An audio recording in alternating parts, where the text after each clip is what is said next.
Welcome to the Hoops HD report. Woohoo! This is the first Hoops HD report of the 2020-2021 season. Hopefully not the last because we actually get a season in this year. But Yep. I'm your host, Chad Sherwood, joined a small crew today, just John Teitel with us and David Griggs.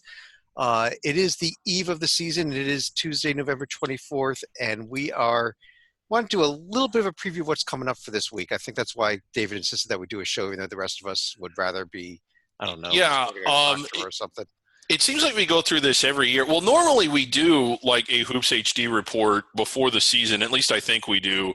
And then I'm anxious to get the regular season or the regular rotation going, mostly because like after a couple days of games, it's like, oh my God, we got to talk about what just happened. So I drag you all on. I kind of drag you all on the night.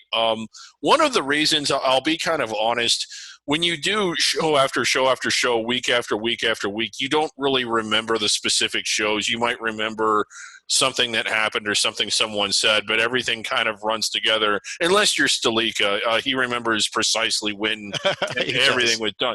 I think we'll remember this one for the next 20 years. Okay. That's another reason why I wanted to do it. The one before the start of the COVID season.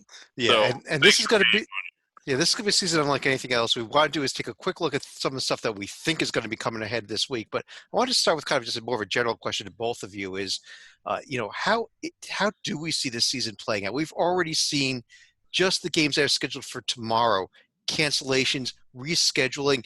Yesterday, VCU replaces Wichita State in a tournament. We've got an event scheduled in Florida. It's supposed to start at 11 a.m. tomorrow called the Gulf Coast Showcase. It's supposed to be 8 teams. There's only 5 teams in the event right now, and it's just it's been mass chaos. We have games that are literally being scheduled for tomorrow that are going onto the calendar today. Teitel, let me start with you. Is that what we're going to see all season? Is this what it's going to be? It's just random games, whoever can play whoever? When you have more prizes available in the Showcase Showdown than you do at the Gulf Coast Showcase, you know that you're in for a long and ridiculous season. I certainly hope that everything can go as close to normal as possible, and I like that there's a lot of backups, plans, and X factors and adjustments on the fly. So I think that even if things take a turn for the worse, we might not have to call the season done and throw in the towel. But certainly very concerned, and it's going to be very much on a day-by-day basis and team-by-team basis, and it's going to be crazy. I hope that it's close to normal, but I'm taking the under on that one. Yeah, I tell you that kind of the way I'm looking at this, I'm trying to keep an optimistic view on this season. And David, what I'm trying to look at this at is let's just get through. Let's get through a couple months of non-conference games, see if everybody can get 2, 3, 4 non-conference games, see if everybody can get maybe not a full 16 to 20 conference games, but maybe you can get 12 to 15 conference games each, and it'll be enough to have a pool of games that everybody has played where you could actually go ahead and create some type of NCAA tournament field at the end of the day and not be stuck with, like we see in football, where Wisconsin's football team isn't going to be eligible to play the Big Ten championship game because they didn't play enough games. Right. I'm kind of with you. We just kind of need to get through it. It is a little bit anxious. I mean, the season hasn't even started yet, and it already feels like it's slipping away. At least it kind of did to me when it's almost like looking at a baseball schedule. You wake up in the morning, you see what the weather is in various parts of the country and which games are not going to be able to be played. You normally don't have to worry about that with basketball.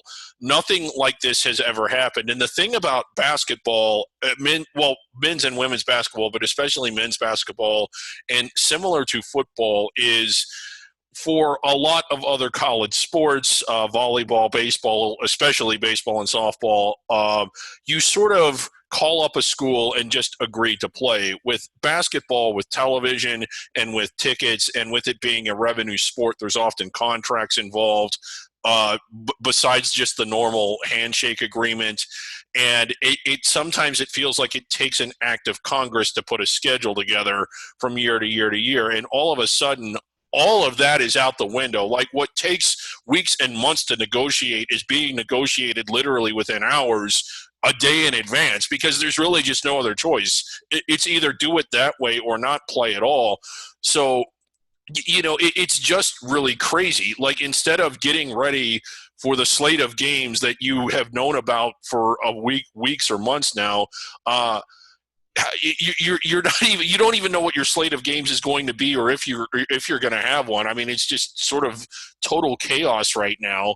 And we've had teams show up at events, and upon arrival, it turns out they're having to shut down because of positive tests, and it kind of makes you wonder, like, is it going to be like this all year? And is there a contingency plan for March?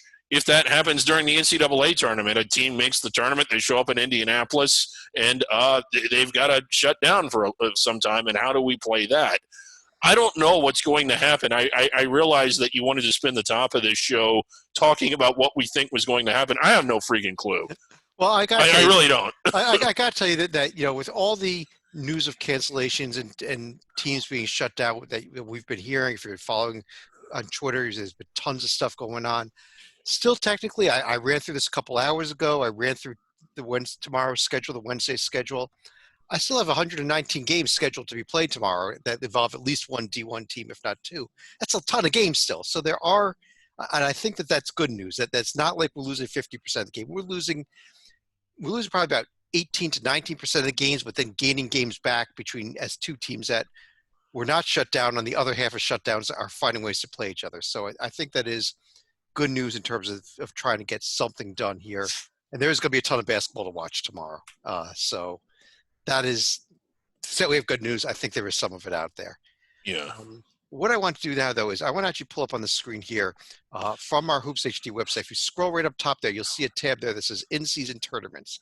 This is normally a page with about 40 different events that are bracketed that we go through fairly early on in the season with our Hoops HD website In-Season Tournament tab.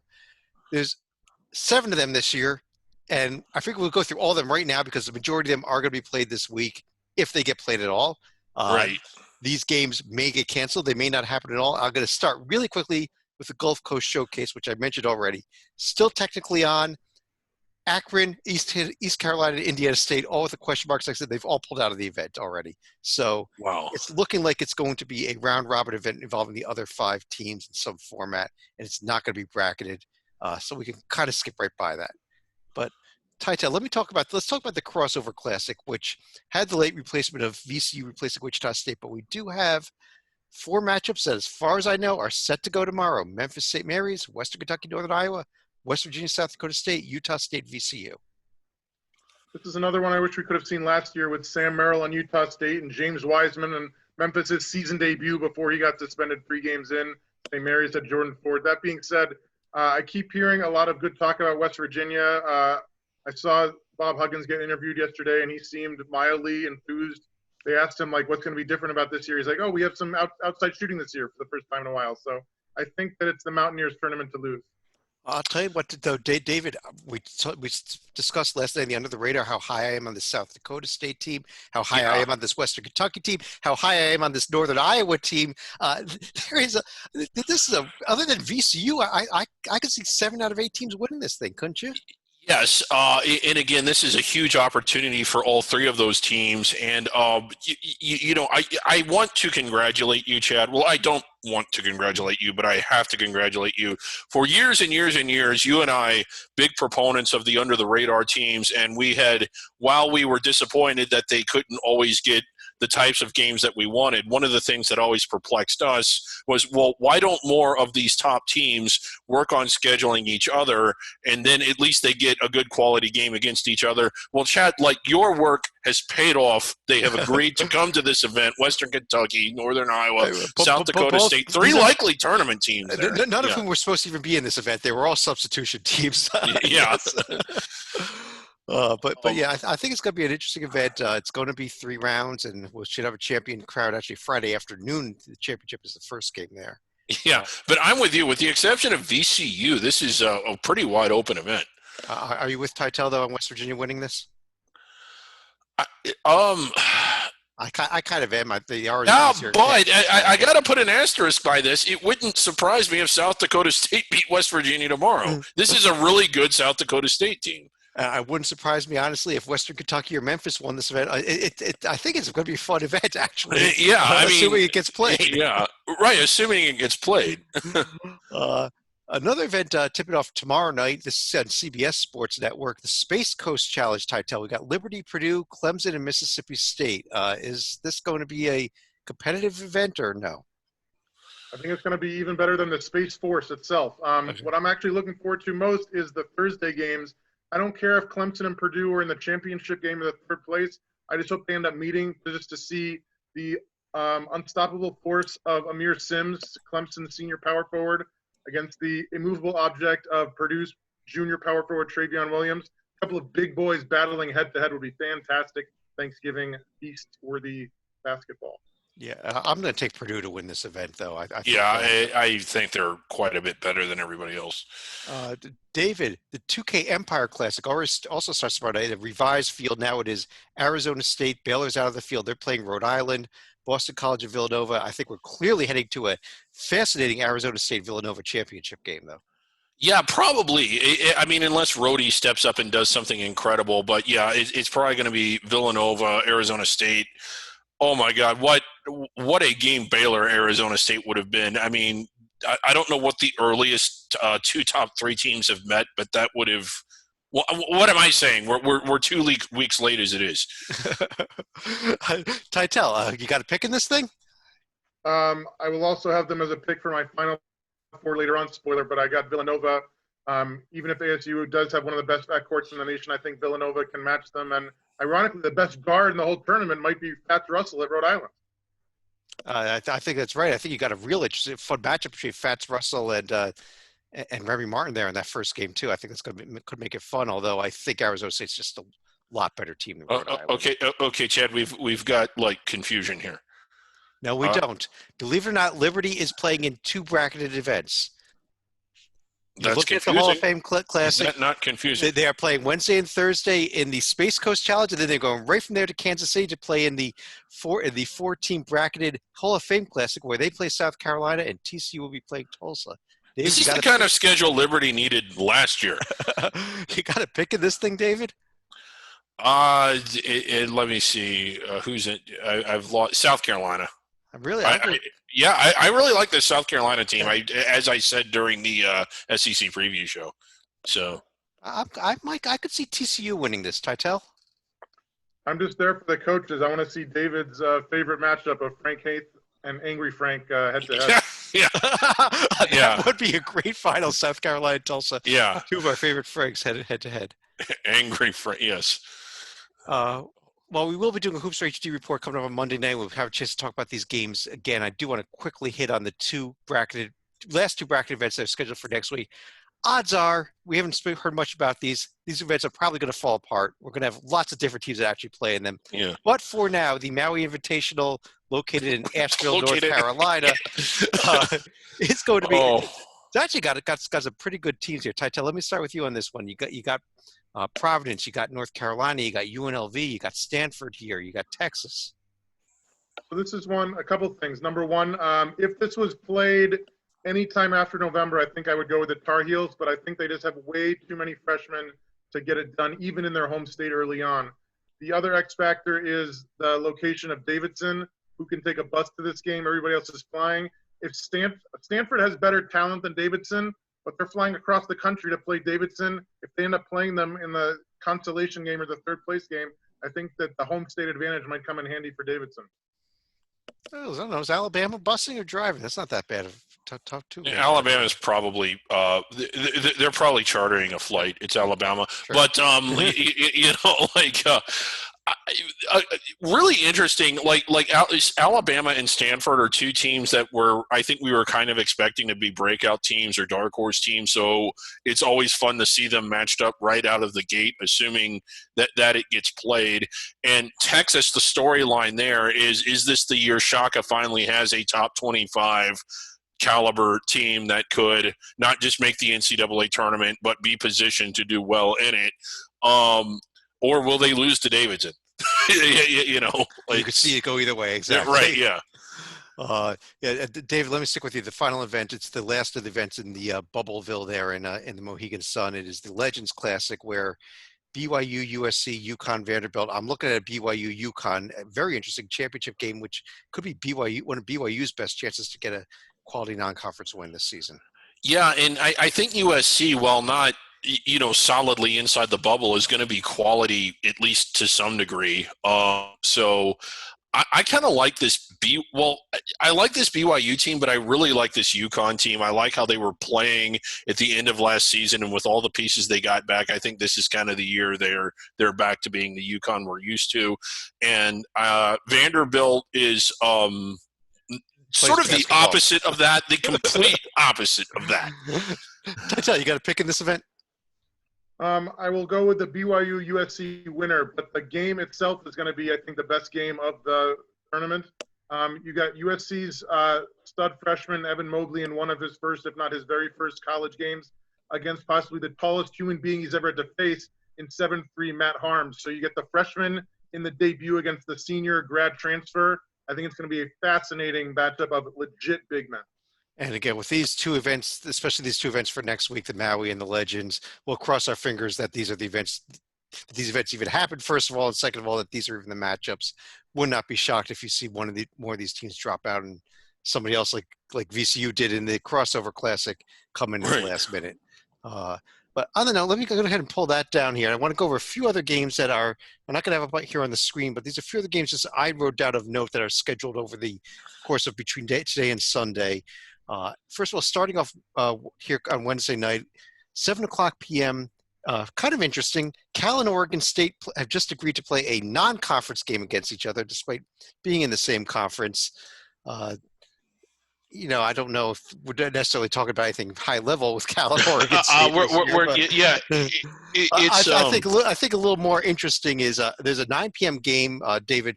Georgia State is at Georgia Tech. I think that's a very interesting game for a Georgia State team we discussed last night that we really like out of the Sun Belt. Well, yeah, I really like this Georgia State team, and I realize everybody, Zach in particular, is really big on Georgia Tech, thinks that they're a tournament caliber team. So, they play each other semi-regularly. They don't always play each other, but they play each other often enough.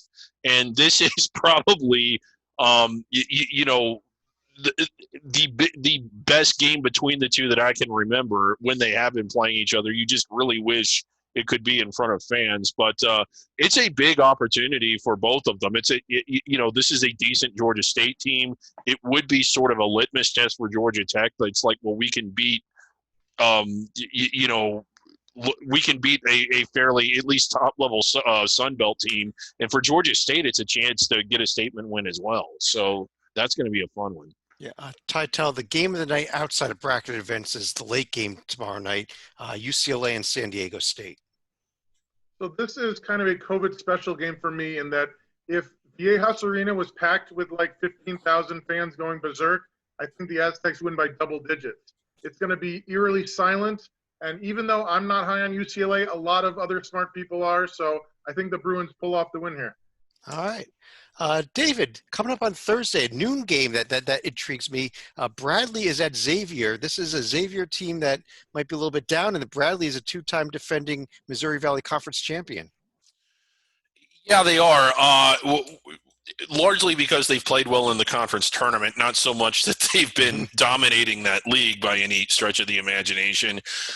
Xavier certainly doesn't want to sleepwalk there. I think that they're replacing a lot, and they're starting to rebuild a little bit. They're probably in the bottom half of the Big East more so. They're closer to, they're not at the bottom, but they're closer to the bottom than they are the top. It's not outrageous to think Bradley can go in there and beat them. Tytel, I personally am not going to be watching football on Thanksgiving afternoon because at 1:30 I'm turning on Fox for the Zags in Kansas. I mean, seriously, if you have a choice between the Texans and the Lions versus two of the top teams in college basketball, if you're a sports fan, which one are you doing? I think you're making the right choice. What do you see happening in the game? I see Gonzaga getting the win because it's not at Kansas. It's in Florida, I believe. Yes, and Fort Myers. Even though the Zags lost some huge big men in Petrusev and Tilly from last year, they bring in hotshot freshman and Jalen Suggs, and they bring back Kispert and Timmy and Ayayi. I think they have enough weapons. If Kansas was great inside, I think they would be in problems with the height, but it's just McCormack and a bunch of guards, so I'm not too worried about them inside. Well, add another piece in for the Zags today. The news just came through. Andrew Nemhart gets his waiver. So yet another, as we said, the rich get richer type of thing. And Dave, we're going to see the Zags again on Friday, actually. It's part of this event. Well, I was denied my waiver. I don't know if you saw that on Twitter. Yes, I denied it for you. Yeah. Okay. But David, how about the Zags then? After playing Kansas, you got to play Auburn. Auburn won't be in the postseason this year, the self-imposed, but right. Back-to-back days. I don't think Auburn's gonna make them sweat too much. I really like this Gonzaga team. I think they're a Final Four caliber team. Maybe a spoiler alert there, and I think they're going to get it done against Kansas and certainly against Auburn.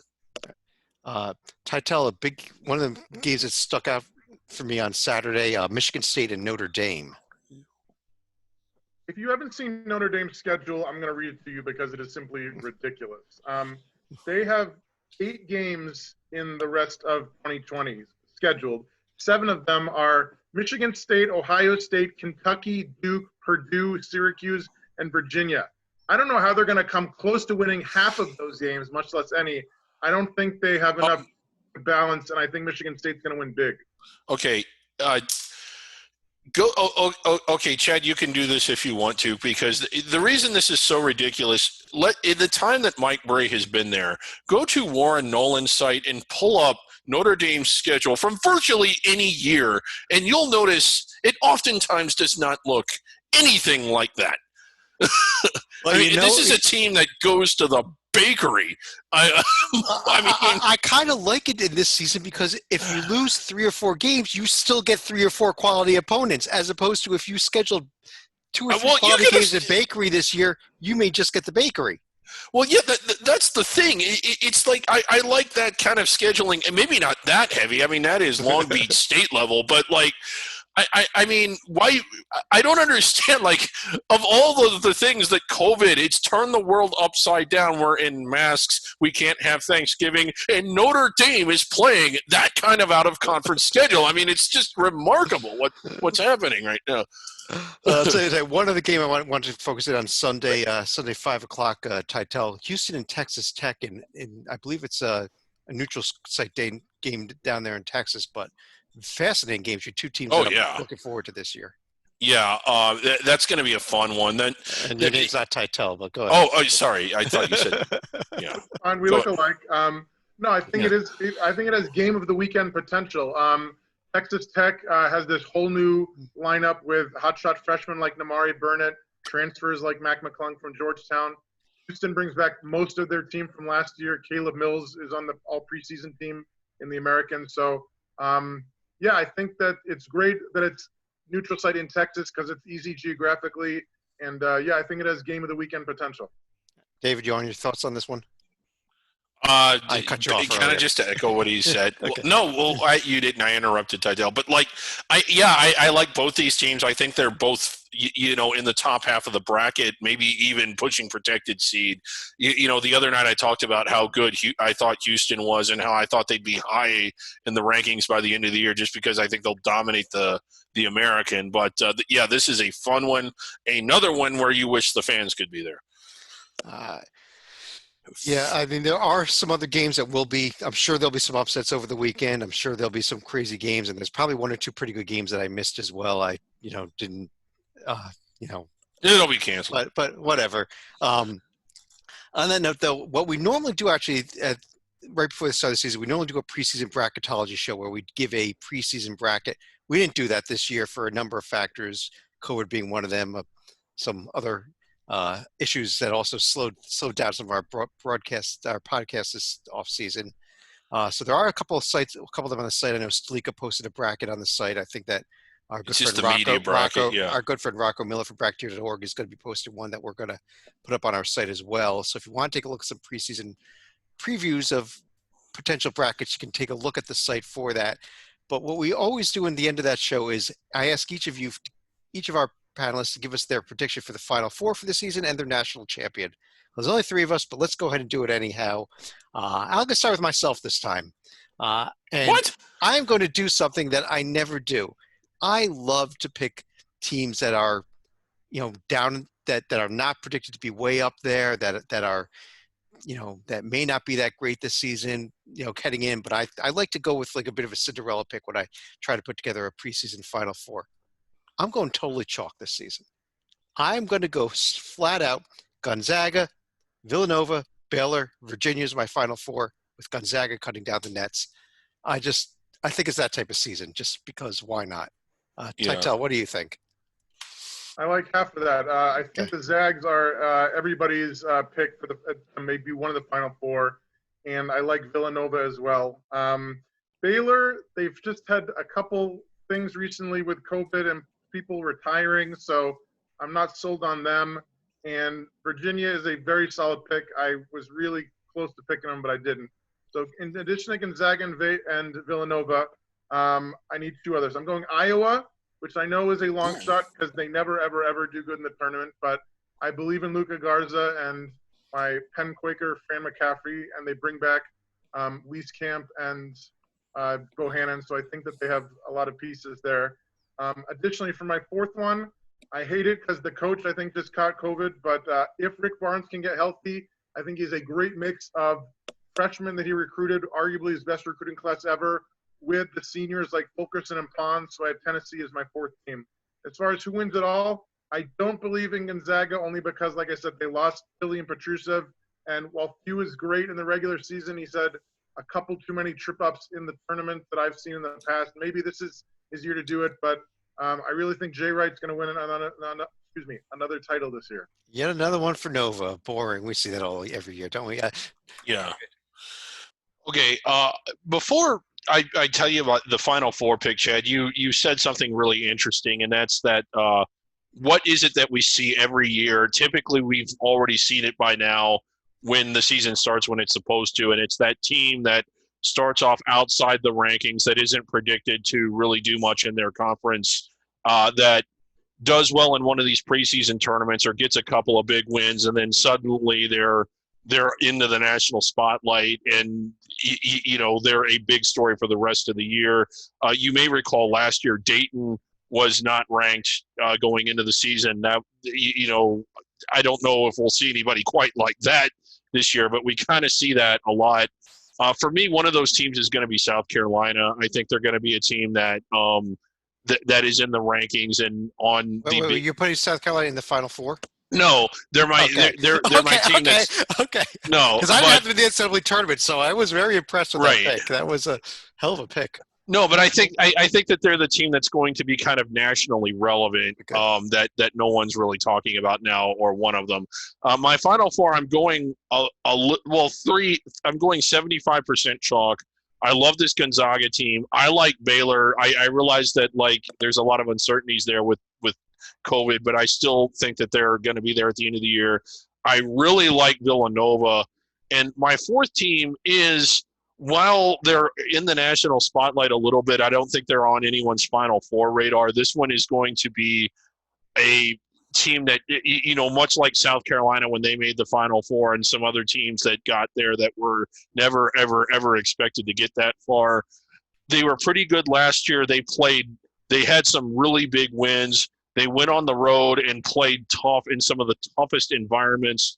They've got the experience back that I think is going to flip a lot of those close, road games that they lost last year into close road wins this year, or maybe not so close since they're not in the fans. I know this one's coming out of left field, but I'm going to New Jersey. I'm picking Rutgers to go to the Final Four. David, you're my hero. Yeah. Everything bad I've ever said against you, I hereby retract. I agree with you. Rutgers to win it all as well? No. Oh. That's the thing. I think they go to the Final Four, and then the Final Four gets canceled because of COVID. Oh, okay. But no, I'm going Villanova to win it all. This all. Villanova team is stupid good. I'm a Rutgers guy. I can't. I think getting the NCAA tournament and winning a game would be a great season here. But hey, David, I'm with you. Let's go Final Four Rutgers. Yeah. Why not? I guess on that note, though, let me go through each of you. Any other final thoughts before we head into the season? Tytel? Two quickies. One, if there's anything that I've ever been thankful for during Thanksgiving, it's the fact that college basketball is back very soon. I didn't know if this day would happen and who knows what this day is going to look like, but I'm so thankful. My crazy prediction, I don't think it can happen or will happen, but if you look closely at the schedule, Stephen F. Austin has a legitimate chance to go undefeated this year, which is ridiculous, and I know it's not going to happen, but there's a chance. It might. Well, because all their non-conference games will get canceled, and they'll just have to play the Southland teams. And the Southland stinks after SFA, but hey, why not?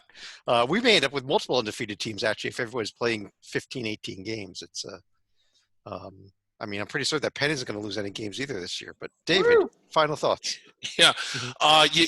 It's heading into Thanksgiving, like Tytel said, I'm thankful for that as well. I realize that a lot of people are probably not going to have the holiday experiences that they want this year. But hopefully they can enjoy it a little bit. If you're a basketball fan, hopefully having basketball makes it a little more enjoyable. We certainly want everybody to be healthy and safe and have a good holiday. I am glad the season's here. I'm curious to see what it feels like. I think not having fans is going to take a lot away from it. In doing this, we record the shows, twice a week or 3 times a week, depending on what part of the season it is. But we're really in constant contact every night during the week and pretty much all day Saturday and Sunday when the games are going on. And it's the back and forth, you just kind of enjoy that interaction, that camaraderie via email or texting or Twitter or whatever it is. And then, every day, like when I do the write-ups for the games, it's like pulling the lever on the slot machine, like, oh man, look at what we've got today. Like just that excitement of the flow of the season. I still don't know if it's going to feel that way. I know it probably won't to the full extent, but hopefully it feels that way a little bit. So again, we're going to continue to cover the season the best way we know how, which is, I guess, what we're doing now. Yeah, I mean, this is all we could do. So we're going to do it. We're going to talk about cancellations. We're going to be previewing games during the course of this season that will not happen. But it is what it is, and there is basketball, and there will be games to watch. Even if all that we can end up watching is Stony Brook at Bryant and Radford against Virginia Tech or something awful that nobody else even wants to watch. I see your Southern Wesleyan at South Carolina Upstate. Excited for that one, 2:00 tomorrow. Whatever it is basketball. They're letting fans into that one. The fans can go to that one. It is basketball. We're going to get to watch these games. We will cover them the best we can. But on behalf of John Tytel, David Griggs, the rest of our staff here at Hoops HQ who couldn't be with us tonight, I do want to wish everyone a happy, safe, and healthy Thanksgiving.